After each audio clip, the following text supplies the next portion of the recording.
tell a story by Jack Ritchie, Shatterproof, published in 1960. I was standing in my study making a drink when I heard him enter the room. I turned around. He was a soft-faced man wearing rimless glasses, but he handled the automatic with unmistakable competence.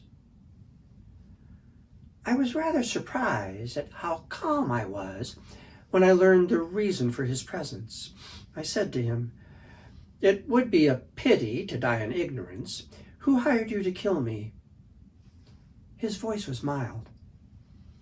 "I could be an enemy in my own right." I finished pouring my drink from the decanter. "I know the enemies I've made, and you are a stranger. Was it my wife?" He smiled. "Quite correct. Her motive must be obvious." "Yes," I said. "I have money, and apparently she wants it. All of it." He regarded me objectively. "Your age is 53, and your wife is 22. He clicked his tongue. "You were foolish to expect anything permanent, Mr. Williams." I sipped the whiskey. "I expected a divorce after 1 or 2 years, and a painful settlement, but not death." He looked at me carefully. "Your wife is a beautiful woman, and greedy, Mr. Williams. I'm surprised you never noticed."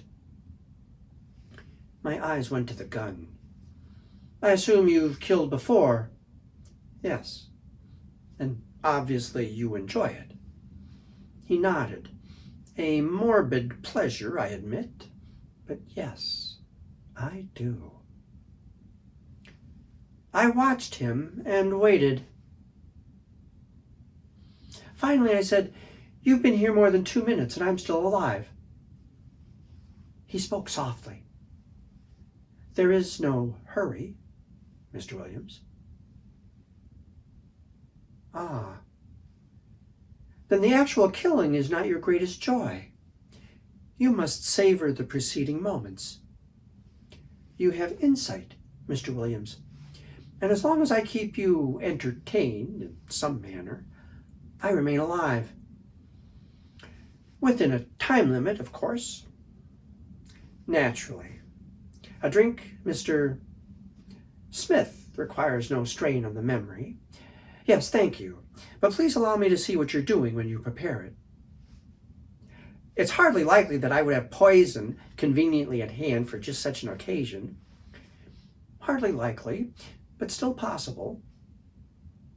He watched me while I made his drink, then took a seat on an easy chair. I sat on the couch. Where would my wife be at this moment? "At a party, Mr. Williams. There will be 12 people to swear that she never left their sight during the time of your murder." "I will be shot by a burglar?" He put his drink on the cocktail table in front of him. "Yes. After I shoot you, I shall of course wash this glass and return it to your liquor cabinet. And when I leave, I shall wipe all fingerprints from the doorknobs I've touched. You will take some trifles with you to make the burglar story more authentic?" "That will not be necessary, Mr. Williams. The police will assume that the burglar panicked after he killed you and fled empty-handed." "That painting on the east wall," I said. "It's worth 30,000. His eyes went to the painting for a moment, and then quickly returned to me. "It is tempting, Mr. Williams, but I desire to possess nothing that would even remotely connect me to you. I appreciate art, especially its monetary value, but not enough to risk the electric chair." Then he smiled.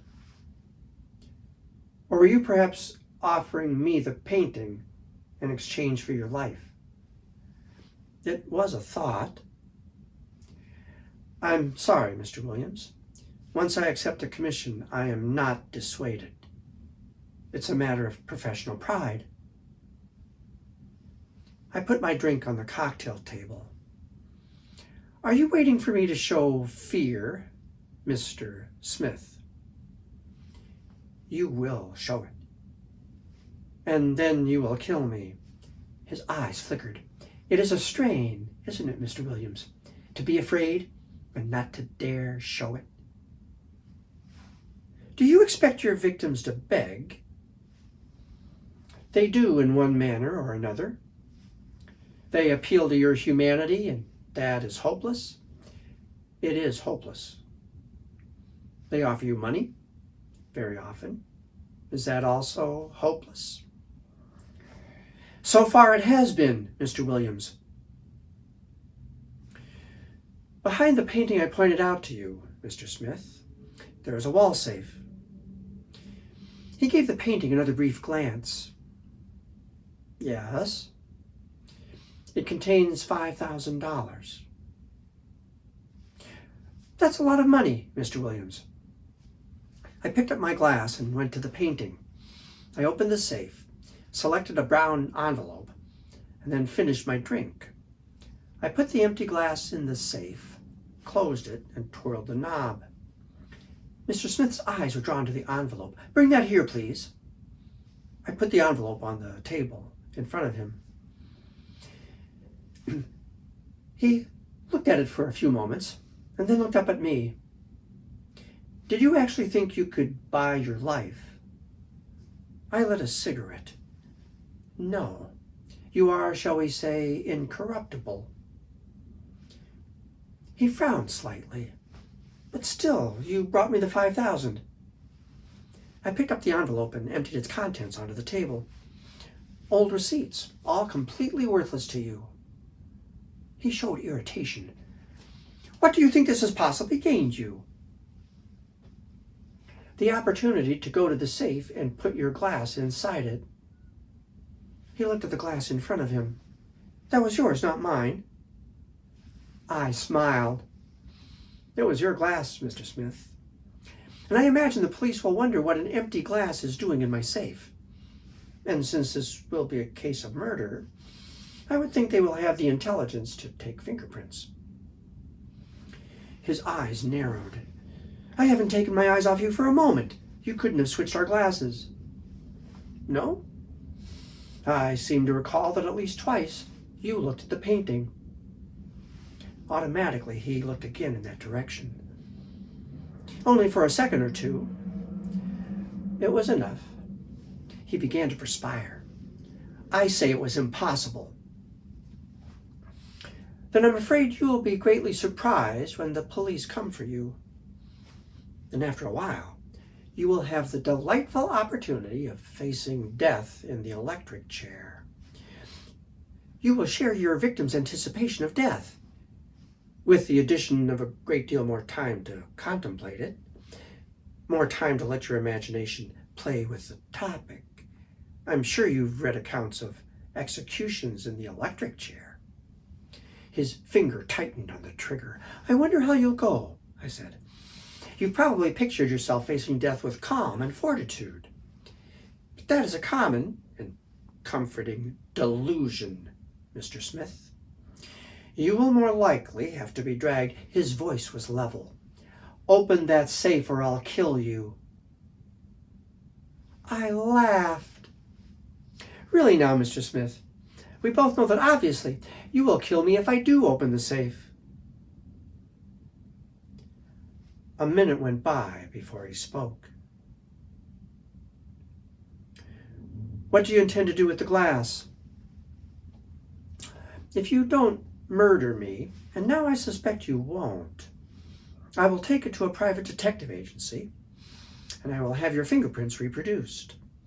I will put them, along with a note containing pertinent information, into a sealed envelope, and I will leave instructions that in the event I die violently, even if the occurrence appears accidental, the envelope be forwarded to the police.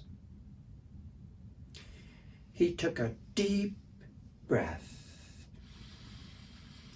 All that won't be necessary, Mr. Williams. I will leave now, and you will never see me again. I shook my head. I prefer my plan. It provides protection for my future. He was thoughtful. Why don't you go directly to the police? I have my reasons. His eyes went down to his gun. Then slowly, he put the gun in his pocket. An idea came to him. Your wife could very easily hire someone else to kill you. Yes, she could do that. I would be accused of your murder. I could go to the electric chair. I imagine so. Unless Smith waited. Unless she were unable to hire anyone. He replied, but there must be half a dozen others. He stopped. I smiled. Did my wife tell you where she would be now? At the Petersons. She will leave at 11. 11, I said. A good time. It will be very dark tonight. Do you know the Petersons' address? He stared at me. No.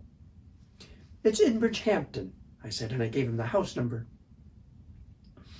We locked eyes for half a minute. Then I spoke softly. It's something you must do for your own protection.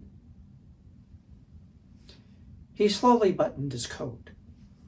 And where will you be at 11, Mr. Williams? At my club, probably playing cards with a number of friends. They will no doubt commiserate with me when I receive word that my wife has been shot. It all depends on the circumstances and the opportunity. Then he smiled thinly.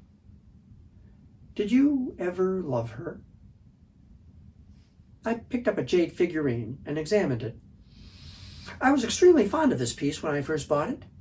Now it bores me. I will replace it with another. After he was gone, I had just enough time to take the glass to a detective agency before going on to my club. Not the one in the safe, of course.